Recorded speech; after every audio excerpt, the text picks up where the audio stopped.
What's going on, everybody? This week, did we get the promo of the year?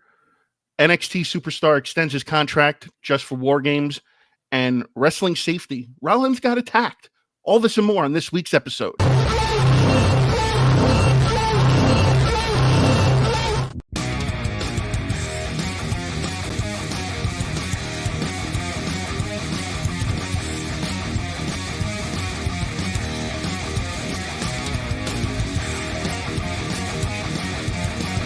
Going on, everybody, and welcome back to the World Wrestling Podcast, the podcast by wrestling fans for wrestling fans. As always, I am one of your hosts, the Rated R podcast star Seth, and joining me as always is the world's strongest podcaster, the WSP Jan. How's everybody going today? Hope everybody had a happy Turkey Day. I know I did. I stuffed my face until my heart was content. So, but then I woke up the next day and did it again. But we got a lot of good stuff that happened this week. I'm just going to dive right into it because I'm just so excited to talk about this. Did we get the promo of the year? The verdict, as far as my opinion goes, I say yes, but I still feel that the best is yet to come. Wednesday night Dynamite, starting off, CM Punk comes out. We thought he's going to have the match with QT Marshall. Nope. Gets interrupted by the one, the only Maxwell Jacob Freeman, MJF. And man, did the sparks freaking fly. What do you got to say? I know we're just starting like right into the meat and potatoes, man. We're not even, giving them an appetizer. But yeah, I have to agree. This year, this is probably the promo. And it's towards the end of the year, man. So chances of something beating it in the next few weeks. They lit each other up. And in Chicago, of all places, that Chicago always has that fire crowd. And two Chicago boys. So man, that was great. It culminated perfectly. Well, stat correction. MJF is from New York. So I have been corrected. Stat correction. So I could have sworn he was from Chicago. Yeah, but it was, oh my God, dude. I mean, like there were things that were said that I don't know if that once they left the mouth, if they were just like, oh shit, okay, let's just keep going. Let's just keep going with it. And where it says, and I actually have highlighted some of the many notable quotes from that. So MJF, I'm about to verbally finish you quicker than your UFC career. I was like, holy shit. Okay, I didn't think he was, personally, like it was great to see him in the ring last week. And then, CM Punk come out, not say anything, because you knew we got the tip just for a second. Like we knew exactly what was gonna transpire within the following weeks. Then CM Punk comes back and says MJF thinks he's revolutionary, but in reality, he's just a less famous Miz. I almost fell out of my chair when he said that. I was like, wow. I was like, all right. I was like, they're actually going to go ahead and name WWE, things and people and stuff like that. And then Miz, what is it? See the Miz. See, he already got me thinking he's the Miz. MJF goes, what happened to the renegade, the ass kicker, the outsider? Because you might as well be coming out and preaching hustle, loyalty, and respect. He basically kept calling him, he called him at one point PG Punk. Yeah, the new Cena. Yeah. So, and it's kind of funny because MJF kind of had a point there. Since CM Punk has come back, he's been like all positive, happy-go-lucky. Nah, man, we want CM Punk. And yeah, the Rose O'Donnell. What was the Rose O'Donnell quote? That one was a good one. So for those of you that don't know, I guess there's a clip dating back to God knows how many years, and MJF as a kid was actually on the Rosie O'Donnell show. I guess because he was singing or he was an actor or something like that. And CM Punk goes, I was selling out Madison Square Garden while you were still marking out for Rosie O'Donnell. And I was like, oh my God. That was my favorite line in that entire promo. I mean, they took shots at each other that Tony Khan must have been in the back like, oh my God, these guys are going to actually fight. I think great. I think my favorite line out of the whole promo was when at the very end when he goes, or CM Punk goes, or you can just wait for Tony Khan to have a daughter and marry her. Yes. Oh my God. That he said that. I mean, dude, if that was not an indirect shot at Triple H, obviously, it was great. As everybody know, I'm a huge proponent of. I don't like when they take direct shots at WWE because it's just annoying. It's gotten boring. Yeah, but that's how you do it. Yeah, that was a shot fired, man. And I mean, you know, and the funny shots, thing, multiple, man down. But I mean, listen, that was a slobber knocker over promo. In your opinion, in my opinion, I feel that there's more to come. I feel that we are going to get a slew of promos now moving forward with this. And my only gripe might be about this is that this does not need to be a match that is aired on Dynamite or Rampage. This is a pay-per-view worthy match. So if this does get aired on TV, I will be a little disappointed. This is a pay-per-view match, and I think also that's why they're doing something else with a bunch of other AEW guys, but we'll get into that later. But yeah, I mean, I still feel that the best is yet to come. I think we just got an appetizer. We still haven't even gotten the main course yet. I mean, do you honestly think that they can push the envelope further than what they did, or you think that was kind of it? I think that was it. I think that was a hell of a promo. It culminated perfectly. With the in front of the right crowd. I think we're gonna get a bunch of good promos out of this. I don't think any of them are gonna top this one. I don't think any of them are going to top 33 and a third, to be honest with you. 33 and a third. But this was a great promo. It landed where it was supposed to. Will we get other promos? Yes. Will they be better than this one? No. And this is definitely a match for pay-per-view. This is not a TV match. Yeah.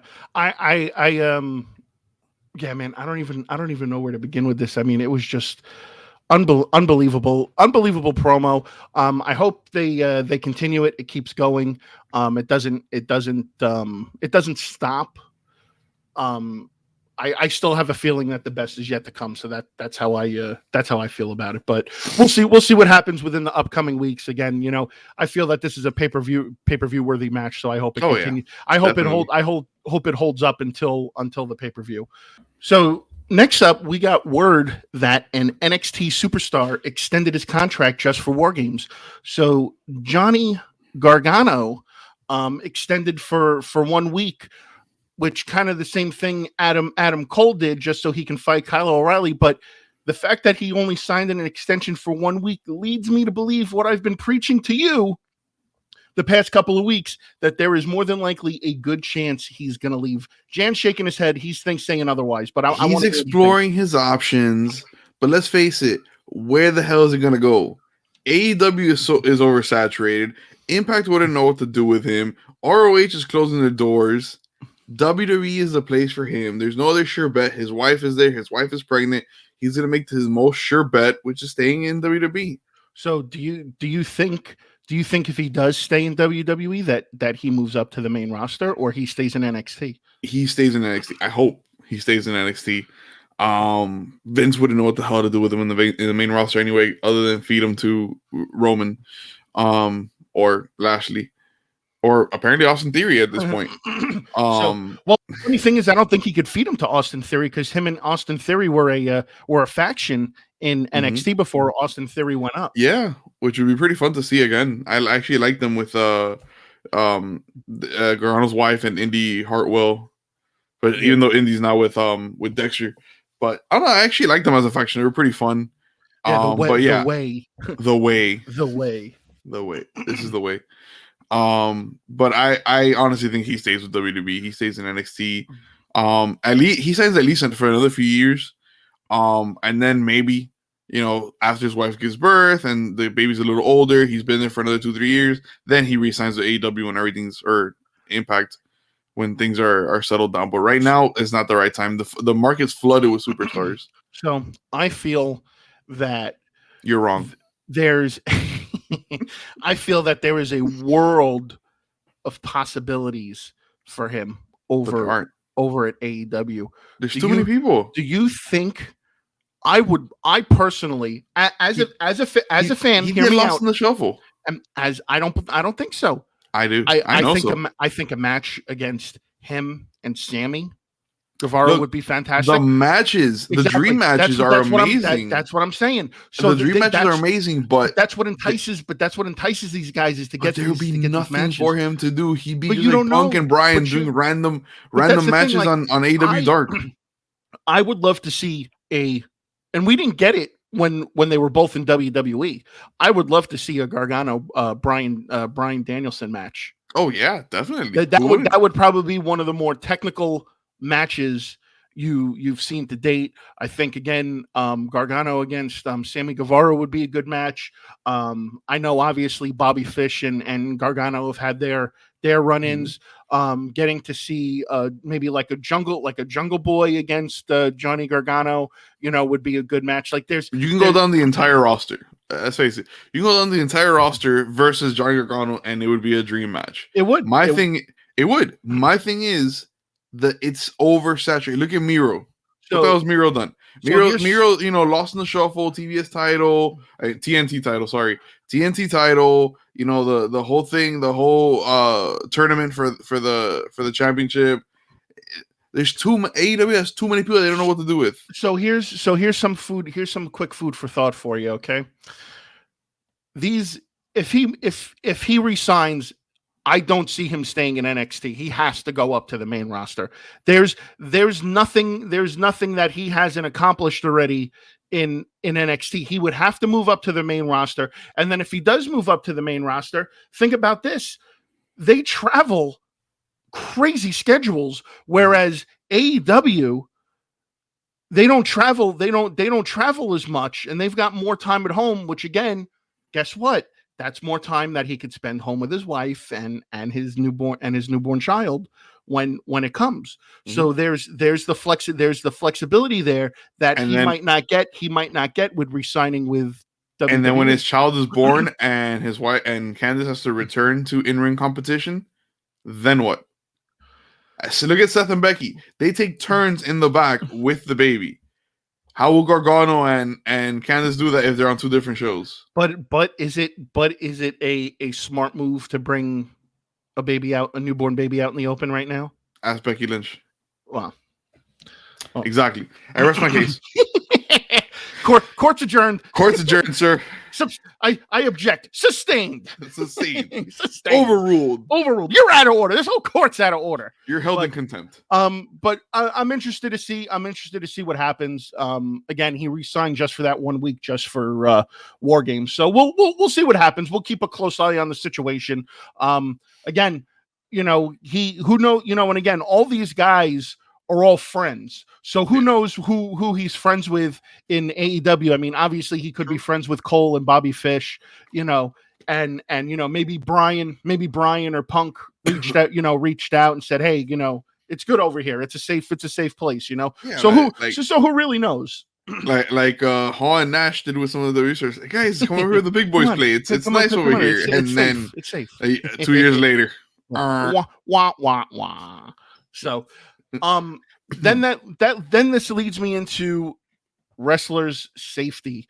Monday night was kind of a very chaotic moment when Seth Rollins was walking back after curb stomping the shit out of Finn Balor twice and got absolutely trucked. I think that dude probably laid the guy running out of the crowd laid the best spear I've ever seen. I mean, Roman take a step. Roman, Goldberg, Lashley. Follow this dude's lead.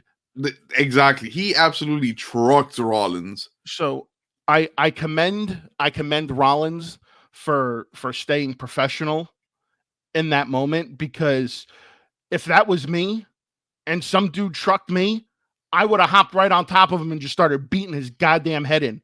But I mean, I would have gone full Triple H, full Mike Chioda on him, just stomping. I would have stomped a mud hole. Yeah, damn. I mean, but he never broke character. He played to it.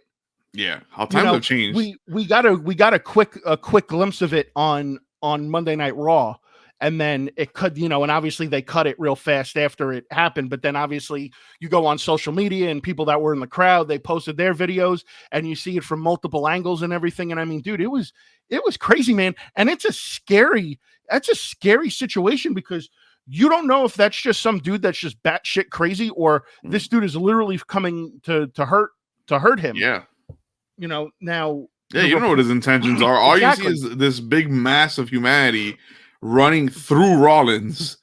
And, you don't know what's going on there. Thankfully, WWE reacted quickly. The referees jumped in. Some security jumped in. But that guy should have never gotten that far. No.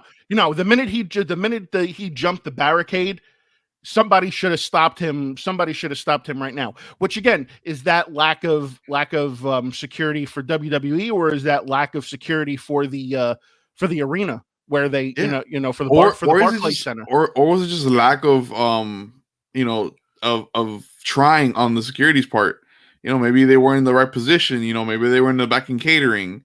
Maybe having a cup of coffee, and that guy just literally jumped the barricade from like the second. I think that part, the part where the Titantron is, they don't have anybody on floor level. I think that's like a little higher. Yeah, that dude jumped down, ran through and speared Rollins, and nobody saw anything till it's too late. Yeah, which is crazy. I can't believe nobody saw this guy coming.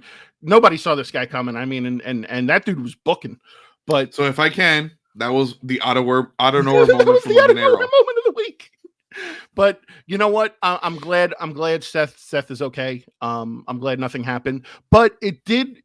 I don't know if you looked into this. I know I dug a little deeper just because I wanted to see, get to the bottom of what happened. So allegedly, and this is all speculation from what I've read and what's going on, somebody catfished this dude and posed as Seth Rollins and took money, like $500 from the guy, and took money from this guy. So I mean, I can honestly understand where the guy would come from, but then the other part is, bro, like, do you really think Seth Rollins is going to reach out to you and ask for $500? Yeah, I mean, I think that guy's that Twitter handle is Sword King Jedi Master. Oh my God! So I mean, do you really think? Do you really think that Seth Rollins would reach? Unless you know him personally, like, do you really think that? And he would, I still don't think he'd be asking for $500. Yeah, I mean, like, even if I was like his brother, I don't think this multimillionaire would be asking me for $500. Do you not see the suits this guy wears to the ring every week? That dude that guy can wipe his ass with your $500. Okay, I mean, come on. But again, in all seriousness, and then obviously it cut to different angles from the video clips, and like you saw, like Michael Hayes kind of standing by the entrance, and you saw Becky, poke her head out. Becky was ready. Becky was about to go throw hands. Yeah, I mean, she did not give a damn. That's her man, dude. This guy that trucked Rollins was like 350 pounds, and Becky was ready to go out there and lay her hands on this man. She was about to show him why she's the man. Yeah, she was about to give him Becky 2-piece. But crazy situation, and that's not the first time that's happened. Where where fans have jumped the barricade and attacked. It's actually the second time it happens to Rollins. Yeah, but I mean, again, it's just nuts, man. It's like he plays that heel character so perfectly, bro.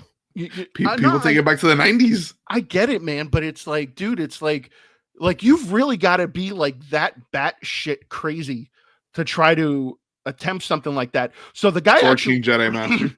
So the guy actually got arrested. Yeah. And then they released him, and then they released him. Now I believe he's got a permanent ban from all WWE events. And from that arena in particular as well. The Barclay, so he's double banned from the Barclay. So I bet you he's probably like, well, that's fine. I'm gonna go over to AEW, because somebody actually made that. They made the what is it? The guy jumping the barricade is All Elite. Somebody made that picture. Oh my God. And it's like, and you saw the picture, I sent you about Vince's egg. Vince's egg is All Elite. So the egg went to AEW, people. That was great. But again, I'm glad Seth is okay. I'm glad nobody got hurt. And it wasn't anything that was like life threatening. But just hopefully, I'm just sad we didn't get to see Becky lay into that guy. I was ready to see the man lay into him. She was ready.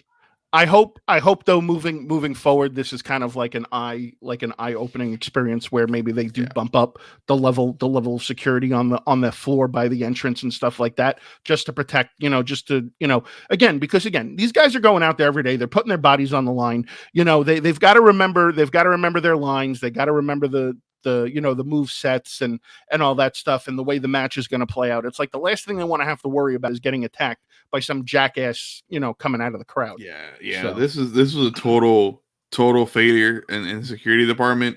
There's no reason that guy should have gotten that far. I mean, this is almost as bad as baseball games when people run onto the field and they run around a couple of laps before they finally get caught. I always love that. That I enjoy. I enjoy watching a baseball game, and then all of a sudden you see the dude just run on the crowd. Because eventually security's going to truck their ass. Oh, some dude's going to come out of left field and he won't even see it out of his periph. And some dude just levels him.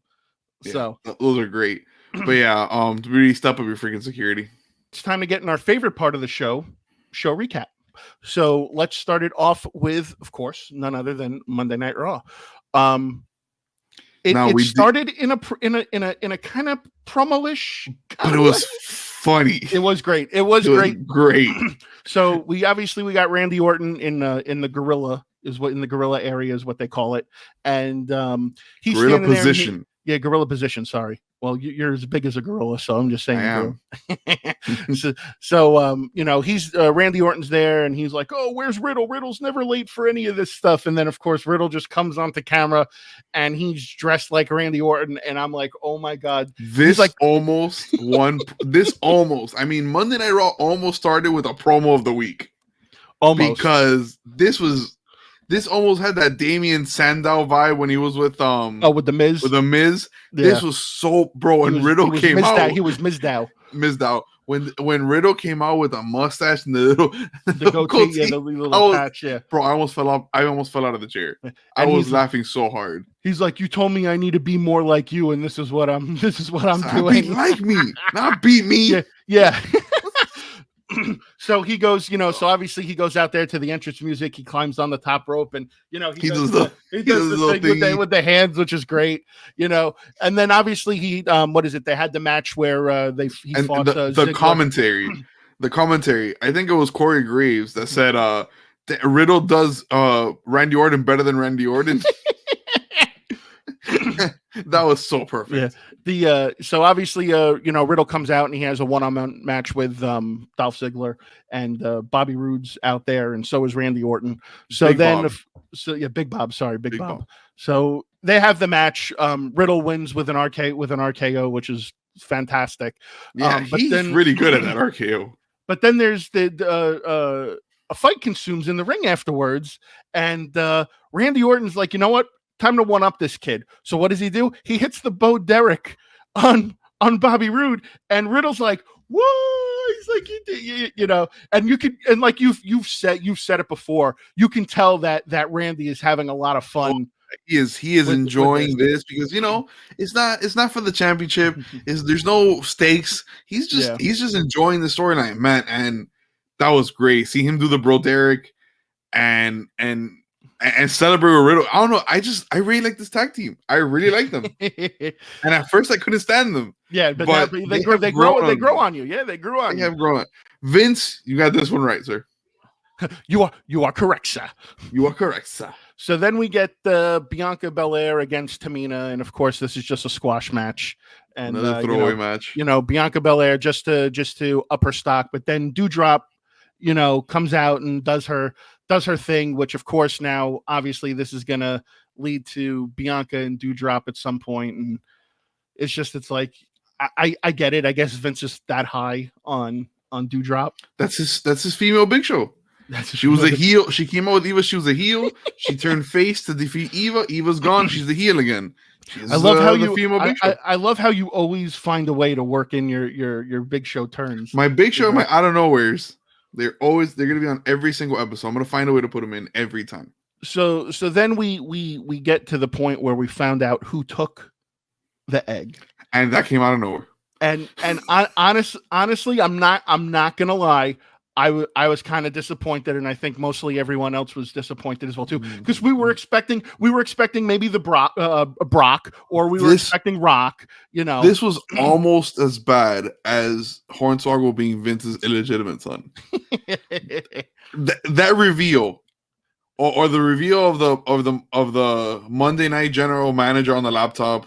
Oh my god! Or the reveal of the Gobbledygooker. I mean, Vince, you suck at reveals, sir.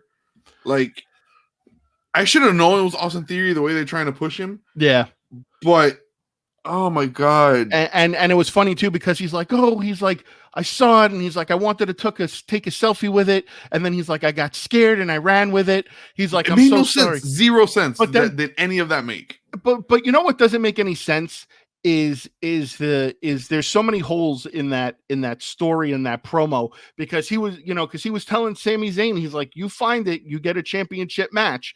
He brought it, and Vince McMahon winds up giving Austin Theory the championship match, because he's like, I see a little of myself in you. You remind me of me. So. Yeah, you remind me of me. So ambitious, so driven. It's like, and he's like, really? I get the title match? And it's like, come on, man. So it's like we knew conspiracy theory versus Sami Zayn, and I think Sami was right. Sammy was right.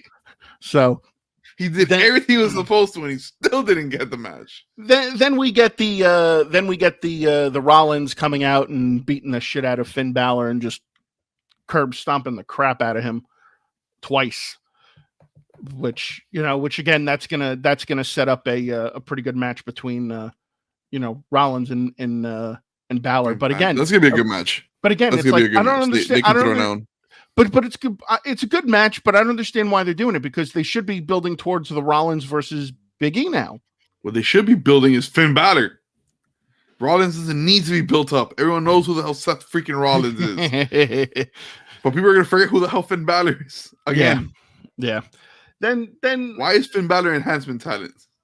Please explain that to me. Listen, I just hope when they do have that match that Seth doesn't fuck up Finn's shoulder again. Pretty soon, the Demon King is going to be enhancement talent.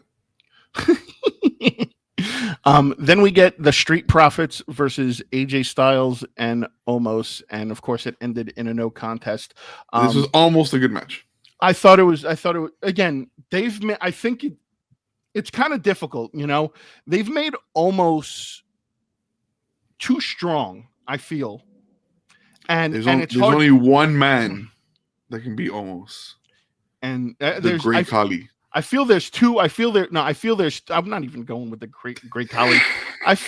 Jesus Christ! I feel there are two guys. I feel that there are two guys Shaq. that would match well against Omos, but unfortunately, no, Shaq. But unfortunately they're both in AEW, and that is the Big Show and Mark Henry. Commander Aziz. Commander Aziz. Bless you. So thank you. So Von Wagner. Von Wagner. Now you're just throwing stupid names out there. But I feel I didn't name him. I feel that they made him too strong, and obviously there's He's gonna not much come better to when AJ beats him. Dude, I mean, honestly, AJ beats him. I mean, but regardless of the fact, they're gonna put a rocket on AJ and skyrocket that brand new career. Oh my god! Because AJ's such a young and up and coming talent. So I feel that they've made him too strong, and it just it's gotten old already. It's gotten stale. It was stale when it started, sir. Yeah. I mean, the whole thing is his bodyguard was one thing when he was getting a singles push, but making them a tag team, I just didn't feel, I didn't feel that was the right thing, because you did have an opportunity to almost do a Diesel Shawn Michaels type deal. And I thought that's what they were going with. That's where I thought they love to recycle storylines. Yeah. But that's clearly not the case where that went. So it ended in no contest because Dawkins came out with the fire extinguisher and just started. Guess what? They wanted the smoke. Well, they got the fire extinguisher smoke. They got the smoke. No pun intended. So that was and then of course it was even better because they ran away stealing the pizza and throwing the pizza into the crowd, which was fantastic. I love that. See, that's a crowd I would have liked to be in. Oh yeah, dude, could you imagine if you really watched that segment, they were launching that pizza in, dude, and that could be a projectile that could hurt somebody. Can you imagine the guys just texting in, Bam! Yeah, To the there's a piece that face. smacks him right in the face. Where the fuck did this come from? What's going on here? Okay, he's coming. He's walking down the ramp from the bathroom. He's looking for a seat, and then he bam, falls down the stairs. He falls down the stairs. Beats in the my face. God, falls Jesus! down. Then we get something that I knew that all you hear is going down. And then then we get something that I knew we were kind of headed towards, where it was Queen Zelina and Carmella against Rhea Ripley and Nikki ASH, and Queen Zelina and Carmella are your new women's tag team champions. Yeah, because you give her, you do the king and queen of the ring gimmick, and next thing you do, you put them in a tag team and give them tag titles. Yeah, forget about the singles push you were just attempting to do. Yeah, so that's so that I kind of the writing on the wall was with that, but now maybe hopefully now we get the the team breakup match between Rhea and Nikki, and then obviously then they can go back to getting their single pushes. Who do you think is gonna turn heel? I think Nikki. Right? I think it's gonna be Nikki. I have a feeling it would make sense. I don't think it's gonna be Rhea. I don't think it's gonna be Rhea. I think Nikki's gonna ditch that superhero gimmick. And come out like Black Adam. Super villain. They need Rhea as a face because Becky is the heel right now on Monday Night Raw. So Rhea needs to be that face. Yeah, and we all know Nikki's not challenging Becky for the title. No. And then we get Cedric Alexander against Reggie for the 24/7. And Cedric winds up winning, and then obviously everybody and their mother floods the ring, and Dana Brooke winds up winning. That's not Dana Brooke. That is not Dana Brooke. That is they fired Dana Brooke and put in this imposter and just said, here, you have the same name, same gimmick, and you're just gonna run with it. You're Dana Brooke now, and like when in that Will Smith show, Fresh Prince of Bel-Air, when she gave birth, they switched the moms and no one said anything. They were just supposed to believe like this. That's what they did with Dana Brooke. No, okay. that was Dana Brooke. She's just had too much work done. So and can we talk for a second about Cedric Alexander's lumbar check? That finisher is nice. Yeah, that thing is brutal. I can imagine. I would not want to be hit by that thing. Yeah, that it is a nice finisher. Again, another guy that I feel that has talent that doesn't get the credit that he deserves. He was 24/7 champ for a few minutes. He got beat by a body splash from Dana Brooke. But now you got to figure out, okay, how long are they going to let Dana Brooke hold on to it for, and who's going to pin Dana Brooke? Corey Graves. Well, Corey Graves likes to pin all the women, so yeah. Reggie's gonna get his title back. Reggie's the new R-Truth. Then athletic as that guy is, Red's side. Then we go into a 2-on-1 handicap match with Ray and Dominic against Bobby Lashley, where Bobby finishes burying the entire Mysterio family, bro. He's single-handed. I mean, dude, he picked them. He had them both up on his shoulder at one point, which was just like. He did, what was it, like a double Samoan drop? He has single-handedly destroyed that family, bro. Like, forget Monday Night Messiah. If Rollins really wanted to take out the Mysterios, he should have hired Lashley. He should have hired the Hurt Business. This dude has messed them up. Yeah, and I kind of feel like it's that match is just kind of pointless. It's like Bobby Lashley should be being used for other things right now than unless they're building for Dominic to eventually turn on Ray. I think, and that's what their losses. Yeah. Other than that, there's no reason for Lashley. They're doing something with Rollins. There was no reason for Rollins to have that long ass feud with the Mysterios, and now it's Lashley's turn to do the exact same thing. I feel that's where it's headed. Like they're gonna have the Ray and Dominic match. Now, to be honest with you, I think the perfect pay-per-view for this to come to a head is at the Rumble, where you have one of them eliminate one another, and then that starts the feud, and then they have the father and son match at WrestleMania. Yeah, yeah, that just makes sense. That just makes sense to me. I don't know how I feel about WrestleMania spot going to Ray versus Dominic Mysterio. Yeah, I definitely agree with the build-up, where Dominic just throws Ray out of the ring. But he hits him with the world's slowest 619. Yeah, but that should definitely not happen at WrestleMania. Well, I mean, again, I personally feel that should be that they should build that for a WrestleMania match. That's just me. They're already scrambling for Mania matches as it is. Sir, So, Dominic is greener than Von Wagner, and you're gonna put him in WrestleMania. I mean, they already threw Von Wagner on SmackDown. I'm just saying. That's true. That's true. Sustained. Overruled. Then we get Damien Priest versus Sami Zayn, which Sami got his championship match. I'm a little confused by this. Why was Sami's SmackDown? Why was he still on Raw? Because he found the egg. No, I guess I know who took the egg, but still. He got a championship match. Vince said you get a championship match. He got a championship match, even though it was Adam Pearce that gave it to him. So we get so of course we get the Damien Priest. I'm battling my inner demons, and he hears voices inside his head. Yeah. So Damien Priest winds up squashing Sami Zayn, and then we move on to the Big E against Austin Theory, and Big E just it was a good match. It was a good match. Surprisingly, it was a better match than I was expecting. Yeah, Austin Theory showed a lot in that match, and it was really good. But obviously, we know Big E was not dropping the belt to. Yeah, no, that's Austin not Theory. happening. So not to Theory, and that even though that would have been a swerve out of left field. Yeah, that would have. That would have put butts in the seats. We'll see, but then the good thing about that is, and then that would make sense then for that pay-per-view that's in the beginning of January, the day one thing. The Usos pay-per-view? Yeah. The day one, the Usos, the Bloodline pay-per-view. Bloodline pay-per-view, and it's red. Yeah. So then we get into that ends Monday Night Raw. Then we move into NXT 2.0, where we kick off where it's Ciampa against Grayson Waller, which was a good match, and it was good to see Ciampa come out and do Ciampa type things, because obviously I enjoy Tommaso Ciampa. Then we get Casey Catanzaro and Caden Carter defeating Indy Hartwell and Persia. Now, here's my problem with that. You had Persia look super strong last week on that 2-on-1. Yep.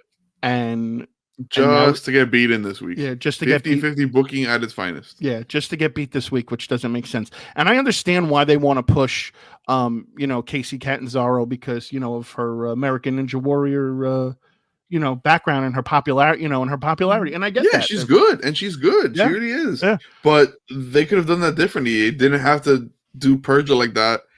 Give Persia 50-50 booking. Yeah. You make her look strong one week and then weak the next. It doesn't make sense.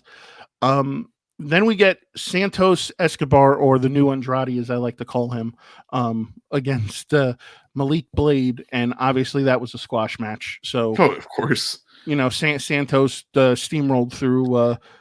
Malik. No one knows what Malik Blade is. Malik Blade has a show idea to go home. Then we get a promo with all the women backstage, and they're talking about how they need a fourth for War Games. And Cora Jade is there, and she's like, "Yo, y'all just get your shit together. Let's not do this." And I love how she worded it too, because she was like, "Oh, let's not do this bullshit where we all can't come together, and turn on each other." One thing, because she's like, that's never been used before. So I was like, I like that. All right, that was good. So she goes out and she fights Mandy Rose, and she winds up beating Mandy Rose with the help of the fourth member, which I forgot what her name was. So of the lady who's going to be joining the War Games. Now I'm confused. I just know that I need help to beat Mandy Rose. Which I'm confused, because I always thought War Games was 5-on-5, not 4-on-4. No, 4-on-4. Was it 4-on-4? I always thought it was 5-on-5 for some reason. 4-on-4. So then we get Ivy Nile from the Diamond Mine against Yusla Leon, and of course another squash match. Now I like Ivy Nile. She's got kind of like a Ronda Rousey-esque thing going for her. I don't know how you feel about that. I feel don't insult Ivy Nile that way. Ivy Nile can wrestle. Ivy Nile knows how to get a promo. No, I'm saying Ivy Nile does not talk while she's in the ring. No, but she's got that. No, but she's got the the presence. Yeah, I know what you mean. Yeah, I agree with that. Just I feel pro wrestling, sports entertainment wise, Ivy now is head and shoulders above Ronda Rousey. In the UFC ring, that's a whole different story. But here, Ronda Rousey couldn't hold Ivy Now's jockstrap. Oh man. Then we get Josh Briggs and Brooks Jensen defeating grizzled young veterans. Again, more not developmental nonsense in my opinion. I mean, I think they just throw these guys out there just for the sake of throwing them. It's almost like watching AEW. Wow. Look who's trying to cut promos, folks. Not trying, sir, succeeding. Dynamite dropping. That broadcasting school really paid off. Then we get the main event, which was a great triple threat match where it was Carmelo Hayes against Gargano and Pete Dunne. Obviously, Carmelo Hayes won because people came out. Tony D'Angelo, who I like. I really like Tony D'Angelo. I like this guy. He's a mix of Nunzio. If you remember, oh my Nunzio, God, he's a mix of Nunzio and Rusev. So because and somebody posted that picture of them together, which I thought was I thought it was fantastic. Yo, Jesus Christ! Throwback to I know, right? Rusev, how do you like that shit? Pulling that shit out of left field. Oh my God! Oh my God! What is it? The full-blooded Italians. Full-blooded Italians. Oh my God! The FBI. The FBI. Jesus Christ, bro! Wow, Nunzio. So then obviously people start charging the ring and whatnot, and then Ciampa runs in, and we kind of have that thing where Ciampa picks up Gargano and everybody's like, oh shit, DIY, and then all of a sudden Braun. Braun, and you know what's funny? If you have you listened closely to his entrance music? No, not once. So if you listen very closely to his entrance music, it's very Scott Steiner, Big Papa Pump-esque, because you hear the alarm going off, going, woo! Oh, I've realized that he has a bit of the Scott Steiner. So he comes out, and in my opinion, I thought he was supposed to be a face, but I guess in this situation, he's not. Where you have Carmelo Hayes, you've got Braun, you've got Tony D'Angelo, and I forgot who the other guy was. And all of a sudden, Braun picks up the mic and he's like, "War games!" And then all of a sudden, everybody just runs in the ring and starts beating the shit out of each other. Which that should be a great match, because now you've got a good storyline there. You've got the new against the old. Yeah, NXT versus NXT 2.0. Yeah, so I'm excited. And who's gonna win that? Oh, NXT 2.0 is gonna win, hands down. Has to. And Braun's gonna be the sole guy. Braun's gonna be the sole guy. So I'm interested to see. Not Braun Strowman, Braun Breaker. So I'm interested to see where this goes. Obviously, we know it's headed towards a rematch again for Braun versus Ciampa. That's why they fired Strowman. There can only be one Braun in the company. Oh, I didn't even think about that. That's a good point. Even though I'm sure you meant that as a joke. I did, but think about it. And then if Braun Strowman ever comes back, his name's going to be Strowman. There can only be one. Oh no, they'll rebrand him. That's just Strowman. So, or they'll call him Get These Hands. Bearcat Strowman. Yeah, Bearcat Strowman. So then we move into AEW Dynamite, and probably one of the worst promos ever. To start the show, because now AEW wants to be the WWE and start with promos. We get the CM Punk MJF promo, which was just fireworks. It blew the roof off the place. Then finally, after 20 minutes of promo, we get CM Punk fighting QT Marshall, which CM Punk just basically squashed. Oh yeah, QT Marshall. QT was a placemat in that match. So then we get the Gun Club against Bear Country. And I love that name for a tag team, Bear Country. Bearcat Country, what? Yeah, Bearcat Country. No, it does sound cool. Yeah. I'm not gonna lie, the Gun Club sounds even better. Yeah. But Bear Country is fun, man. Like Yeah. I do like those names. And I like the names. Yeah, Bear Boulder and Bear Bronson. We're the Bears. We're the Bears. So obviously the Gun Club winds up the Gun Club winds up winning, and then Sting comes out, and then Colt, what is it? I think it was Austin Gunn comes running up the ramp to go after Sting, and Darby Allin comes flying out of the back like a human missile. So let me. So I just want to. I thought when he jumped out of the ring, hit MJF. That was a hard hit. Oh no! Oh no! I think they were trying to do their best to recreate the Seth Rollins. That's exactly what I was just gonna. That's exactly what I was gonna say. I was wondering if that was their way of taking a shot at what happened on Monday night. Because he came out of nowhere, and then out of nowhere. Yeah, and then Sting and Darby go to the ring, and then obviously the rest of the Gun Club just kind of ducks out. So obviously that leads me to believe that we might get a Darby and Sting versus the Gun Club match. Can you imagine if Darby weighed 250 pounds compared to the 110 that he weighs? Oh, he would have. I mean, I don't think Austin Gunn would be alive right now if that was the case. I mean, he steamrolled his ass. Yeah.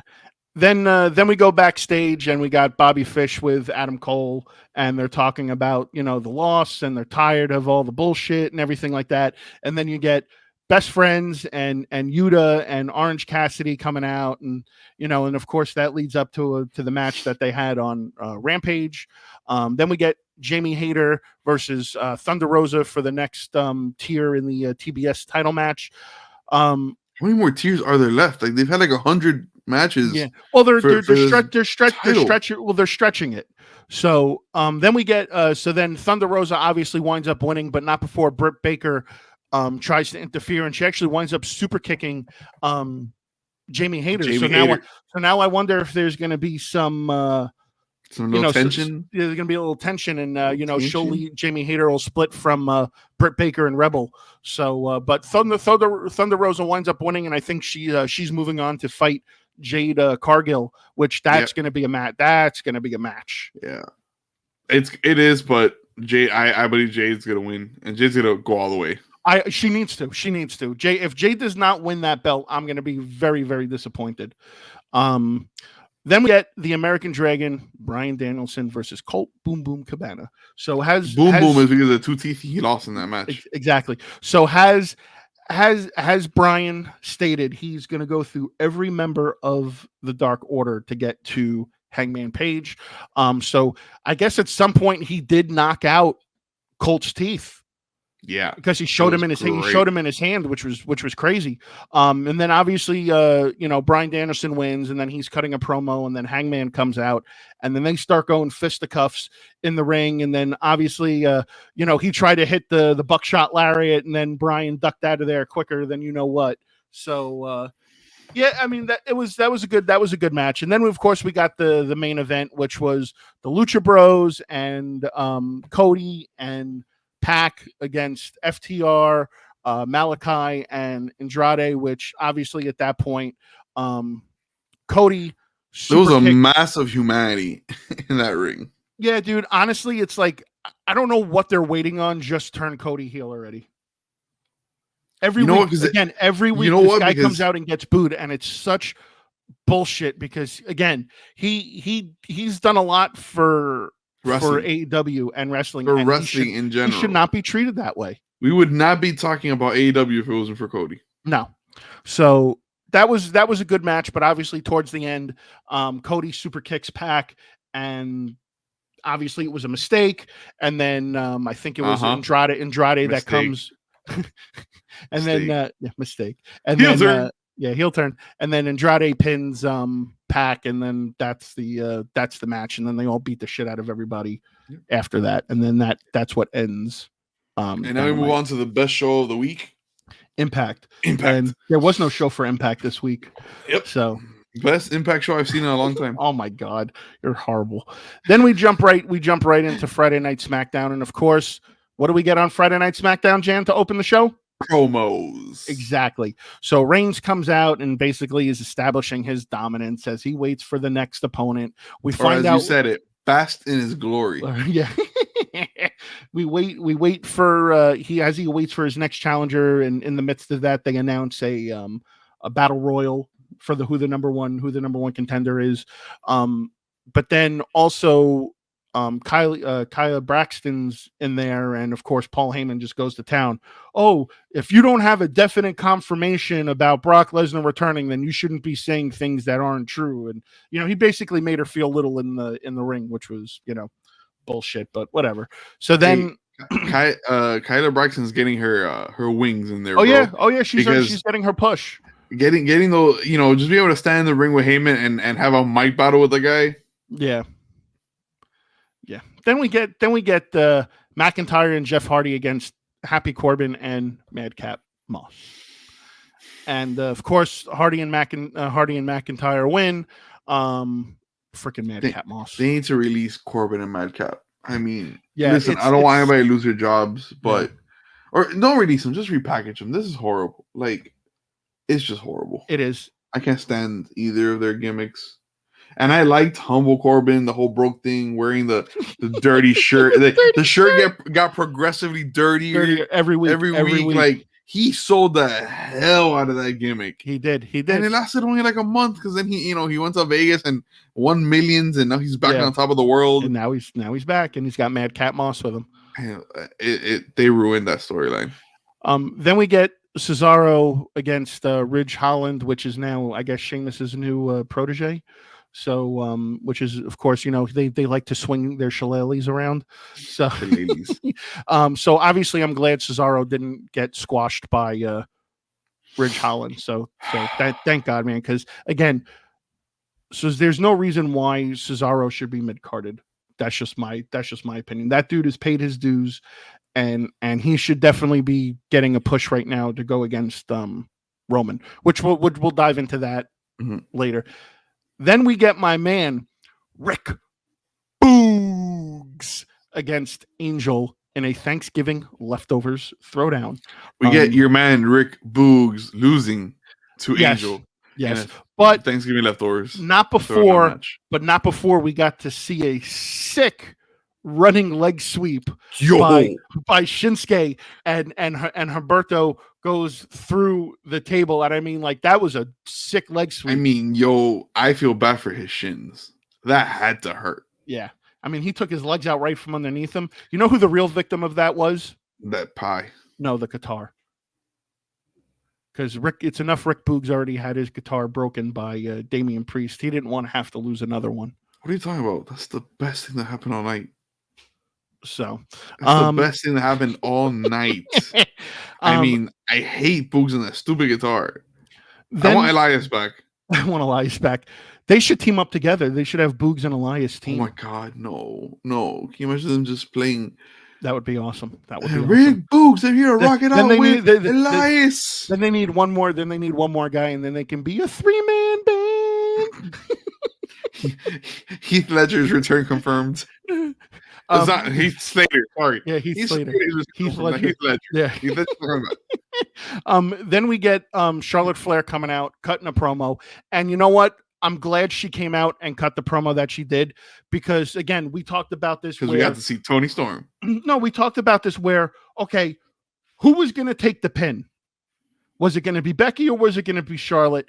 And I'm glad Charlotte came out and she said what she said about, in order for Becky to win, she had to cheat, which she did. She held on to the rope, and the ref didn't see it. And, even though Charlotte had done that the previous pin. Well, but it was good though, because they, she really didn't lose. She got cheated. So it was a way of her taking the pin, but not really taking the pin. It was a cop out. So it didn't make either one of them. It didn't make either one of them look weak. It should have ended in stellar style of no contest. No contest. So we got that, and then obviously Tony Storm comes out, and then Charlotte Flair just decides to pie her up. So Tony Storm, I will marry you. You want some of that? You want some of that pie? You want some of Charlotte's pie? Charlotte, ew. No, that's all Andrade El Idolo or whatever the hell his. Excuse me, good sir. According to sources, I don't think they're together anymore. Listen, that's his problem.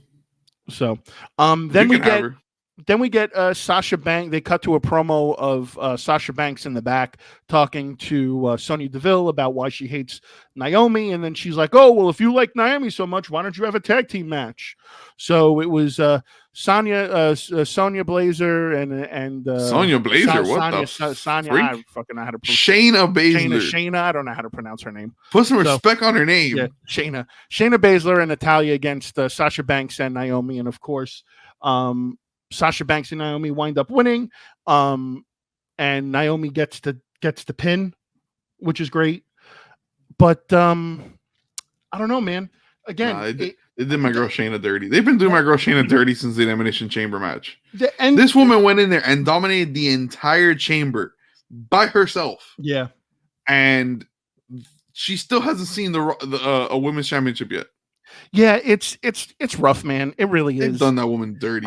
They need to and they need to make it, and I feel like they're at the point now where it's shit or get off the pot. It's either you're gonna have Naomi fight Sonya Deville, or you're not.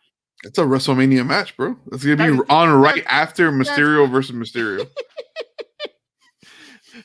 But again, it's enough already. Passing of the torch, sir. Yeah, listen. If you're gonna reinstate her and let her come back into the ring, let her come back into the ring already. I mean, they had that kind of face to face where you thought they were gonna come to blows, and again, it fell flat. It didn't happen. Oh, you know what? I would like to see a tag team. If they're gonna do random tag teams, Baszler and Deville.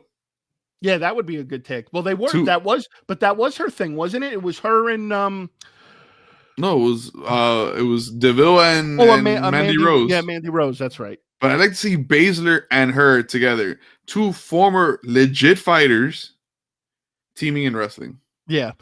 Then we get Sami Zayn and then we get a promo in the back. Yeah. Of all the guys standing around about the list of the people who are on the who are in the battle royal, and of course, Drew McIntyre walks up and Sheamus stops and he's like, "Hey man, sorry." He's like, "You didn't make the cut." Then it cuts back to Drew McIntyre in the ring and bitching and complaining and like, "Oh, I'm not leaving this room until you put me in that match." And clearly they come back from commercial and Michael Cole's like, "Oh, by the way, just to let you know, Drew McIntyre has been added to the match." Yeah, no. Drew McIntyre wasn't added to the match. Oh, he goes, Drew McIntyre left on his own accord. So again, total bullshit because Drew McIntyre is sitting there before commercial break. You're going to have to physically come in here and remove me from this ring. I'm not going anywhere. Oh, by the way, Drew McIntyre left on his own reconnaissance. It's like, come on, man. It's like, how can you make the dude look strong one minute and then just totally make him look like a puss? Bitch him out the next. Yeah, I mean, come on. So everybody's in the battle royal and people are flying out of the ring. And then, of course, it goes to one part where, Sammy rolls out of the ring, which, of course, right there and then I knew, okay, here comes some bullshit. But you know what I'm pissed off about? I'm pissed off about that Cesaro did not win that battle royal. I knew he wasn't going to win that battle royal. He's already faced Roman. It doesn't make a difference. I still think Cesaro should have won that. Out of everybody I wanted him to win. I knew it wasn't going to be him. I didn't expect it to be Sammy either. Yeah. My initial thought was, okay, Sheamus is back. They'll give Sheamus a push. I almost thought for a minute that Sheamus was gonna win. Sheamus is a heel, so it wouldn't work. Yeah, exactly. But but Sami Zayn is a heel too. That's true.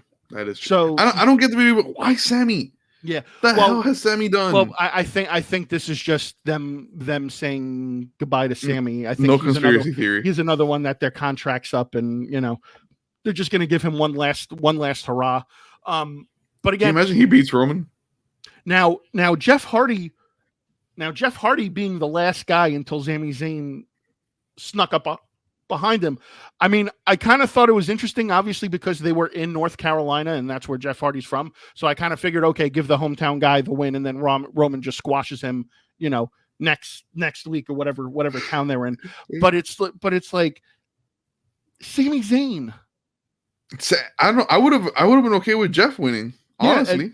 Yeah, but then the funny thing is Caleb Braxton comes in the ring. Oh, I've just got confirmation that the suspension has been lifted, and Brock Lesnar will be at SmackDown next week. And then, of course, what was funny though, what was great though, is that after Sami Zayn won, they cut to the back, and you see the Usos and Paul Heyman and Roman, and they're all sitting there laughing. And then Kayla mentions that, and then of course.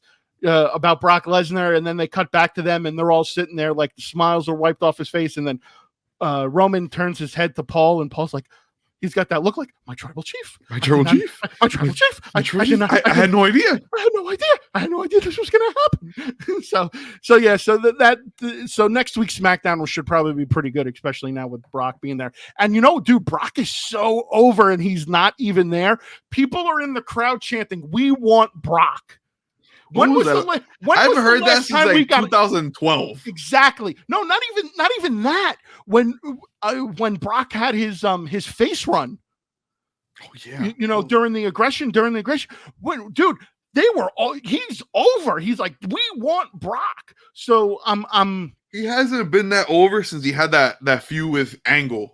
Yeah, where they were just eating shit in the back, like drinking milk and having lunch, even though they were rivals.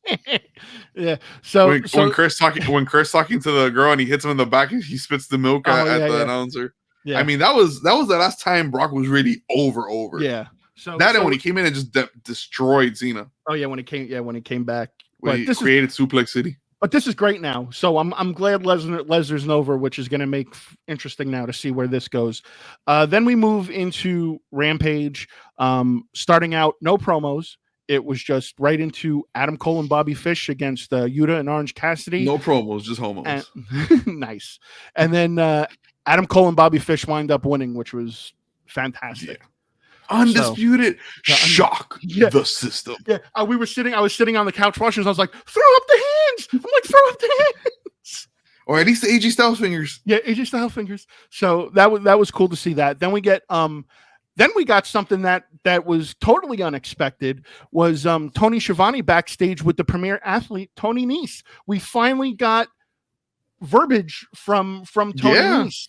Which was great because supposedly he's been wrestling on their Dark and Elevation stuff on YouTube, but now we got to see him on the big show, and he challenged Sammy for the belt, TNT. Which and of course, Tony's like, "What do you think I've been doing all these weeks? I've been sitting there scouting my opponents. Why do you think these other guys couldn't finish the job?"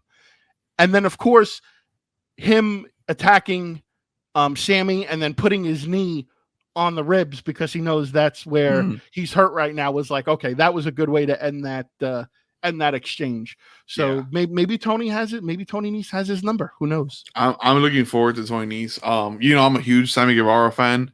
But every champion has to eventually lose the belt. And I'm okay with it being Tony Nese. I like Tony Nese. I think he has a lot to offer. And he's just fun, man. He's another specimen. So I'm okay with that. I'm okay with Sammy not dropping the belt to him, but I'm okay with him dropping the belt to him too. I don't know if I'm okay with them strapping another former WWE guy because they've already strapped. I understand. The freaking roster's WWE guy. I understand. What the hell does it happen if Gargano jump ship? But they've already strapped Moxley. They've already strapped Jericho. They've already strapped Cody, and they've already strapped Miro. So it's like I'd rather see them strap homegrown guys rather than WWE guys because then build to the homegrown guys. But here's the thing though. That's when you feel the favoritism. The favoritism comes into play because these guys are superstars. They came over from a premier company, and we have to strap them. But that's just how it is. They are the bigger names. It's like when Hogan went from WWE to WCW, you think he was gonna go and face for the TV title? No, fucking Hulk Hogan. Hulk fucking Hogan. He was gonna face for the TV title. I don't agree with them getting the AEW heavyweight championship, but I'm okay with them coming in and getting the TNT championship, and then using it to build up that belt, and put some wrap under the belt. You make that the Intercontinental belt. And then drop it to a homegrown AEW talent. Yeah, that I'm okay with because you built up the belt and you built up the superstar. Exactly. And that's why I should be a fucking booker. Then we get Rio against Britt Baker, and if Rio wins, she gets a title shot against Brick. Which, guess what? Rio wound up winning. You know what? I didn't see this coming. You know, and I don't think anybody did. I didn't think she was gonna win. I didn't think Britt Baker was gonna eat a pin for at least another 6 months. Yeah, no, true. So she won. She got the title shot. It was a good back and forth match, but Rio pulled it out. Yeah. And then that was the end of the show. And then we get the main event where it was Eddie Kingston against Daniel Garcia, which was a good match. Yeah, it was a good match. And I'm glad Eddie Kingston won, and Eddie Kingston's very a main event, a decent match between two relatively unknown superstars. But what the funny thing is at the end, obviously 2.0 jumps in the ring and they start beating up Eddie Kingston, and of course, because of what happened on Dynamite, where he was Jericho was backstage in 2.0 and Daniel Garcia interrupted, and Jericho was on commentary on Rampage. I kind of had a feeling that Jericho was going to come out and get Eddie Kingston's back, and that's kind of how the show ended. Yep. So that's the end of the show recap. So obviously now, what do you think the show of the week was? Dynamite. Dynamite. That promo alone set everything apart. Yeah. Dynamite is definitely, again, for the second week in a row, the show of the week. As far as match of the week, what do you think your match of the week was? That triple threat, Hayes Gargano done for the North American title. That to me would be match of the night. It's three great guys. They put on a hell of a show. You probably would agree there with me, but I think to me I think I'm gonna go with you on that one. I think that was a great match. It was definitely a great way to get other people involved and set up the main event, in my opinion, for War Games. Yeah. So and again, these guys showed why they're up and coming talent. So it was a great that would probably be the match. Now, as far as the power rankings go, I think we're going to have a lot of differences. Oh yeah, this week. Yeah. So let's start it out. So you go ahead with your top 10 for this week. All right, top 10. I'm gonna put number 10, Rio. I mean, she surprised me. I didn't think Britt was gonna take a pin for the next 6 months. So Rio in number 10. Austin Theory, number 9. I have to. He reminds Vince of Vince. He reminds Vince of Vince. He's the Vince instead of King of Kings. He's the Vince of Vince. He's the Vince of Vince. Time to play the Vince. It's all about the Vince and how you play. Number 8, Damien Priest. He's on a streak. He's on a hot streak. Yeah, you're high on him. So yeah, I am. It's a little biased because of the Hispanic thing, but he's he's hot. He's on a streak. So I'm gonna give it to him. Number 7, RK Bro. That segment was awesome. 6, Bobby Lashley. He's run through the Mysterios like if they didn't exist. I mean, they looked worse than that one-armed guy, that one-legged guy that faced Brock Lesnar. Oh, Zach Allen? That guy. 5, Tommaso Ciampa. Guy's fucking awesome. 4, MJF, because that promo was hot. 3, Bryan Danielson. He's still up there. 2, Seth Rollins. He's on a streak too, and he got trucked by homeboy. Yeah, you should put him in 2 because he took that hit. I put him in 2 because the guy hit him so hard he landed on spot number 2. And number 1, Roman Reigns. He's back. He's back to his spot in number 1. Okay, so he basks in his glory. 2 totally different lists we're gonna have this week. Yeah, this is fun. But there are some people that you mentioned that are on the list, that are on my list, but just in different spots. So for me, number 10 was Bobby Lashley. Mm-hmm. I feel he's working his way back up, and the dismembering of the Mysterios is a good start. Number 9, Sami Zayn. Sami Zayn had a solid week, whether it was losing to Damien Priest or winning the Battle Royal on Friday night. Bro. So exactly. Number 8 for me is Queen Zelina and Carmella for winning the women's tag team belts. I like that one.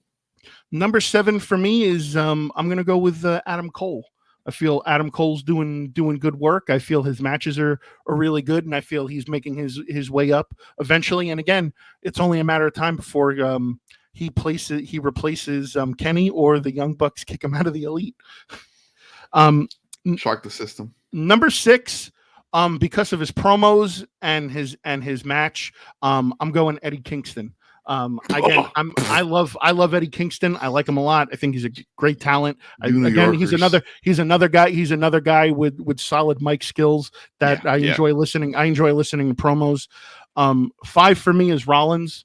Rollins came out, curb stomped the shit, and then he took that spear like it was nobody's business. And gave that guy a 3-piece while they were down there.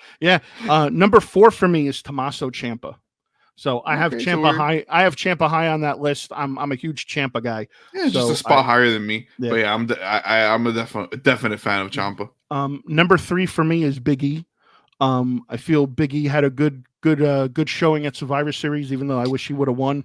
I also feel that Monday Night Raw, his match against Austin Theory was pretty good as well too. So, and of course Big E's the champ. Number 2 for me is Bryan Danielson. I mean, the dude is just steamrolling the Dark Order right now, and he's going to work his way to Hangman. Again, it's kind of difficult because they only put on 4 pay-per-views a year right now, so I'm kind of interested to see if they're going to save the Bryan Danielson Hangman for a pay-per-view, or they're going to have it as a Dynamite or a Rampage. No, that'll be a pay-per-view match. So that'll be a pay-per-view match. Which leads me to believe why he's just single-handedly going through the Dark Order individually. Yeah, they're building it up one week. Yeah, exactly. Number 1 for me, hands down, CM Punk. CM Punk. The fact that you didn't put MJF on your list is disrespectful, sir. Because I don't feel MJF won that exchange at all. I believe CM Punk single-handedly won that. You don't like Rosie O'Donnell. I like Rosie O'Donnell. CM Punk had a great match against QT Marshall, even though it was a squash match. But the promo where this is leading to, again, I like most people am hoping that promo Monday night was just the tip of what the best is yet to come. Ladies and gentlemen, that's what he likes. He likes the tip. He likes just the tip. So CM Punk for me. So with that being said, guys, that is gonna wrap up our show for this week. Is it? Is it really? Yeah, I think it is. But a lot of good stuff happened this week. Hopefully we'll get more news. I like reporting more about the news than I actually do the show recaps.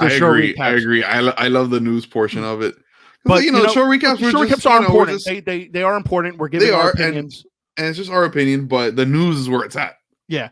That's fun stuff. As of right now, I'm gonna say that promo Wednesday night was definitely the promo of the year. And if anybody that wants to disagree with me on that, well, I've got 2 words for you. 33 and a third. 33 and a third. So, guys, that is going to wrap up another episode of the World Wrestling Podcast for this week. Guys, be sure to, if you're not following us already, make sure you follow us on YouTube, Instagram, Twitter, and most importantly, Spotify, because we enjoy putting the podcasts out for you guys to listen to. Yeah, listen to those podcasts. In Spotify, you don't get a podcast. Exactly. We have nothing to do. Exactly. We're just two, pretty faces. Yeah, you don't get to see our faces. Yeah, you don't get to see. But with that being said, guys, make sure you follow us on all the platforms and everything. And we look forward to doing this every week and bringing you guys our opinions and our thoughts on the world of professional wrestling. So with that being said, I am your Rated R podcast star. And I'm the world's strongest podcaster. And that's going to be another episode of the World Wrestling Podcast. And we look forward to seeing you guys right back here next week inside the ring.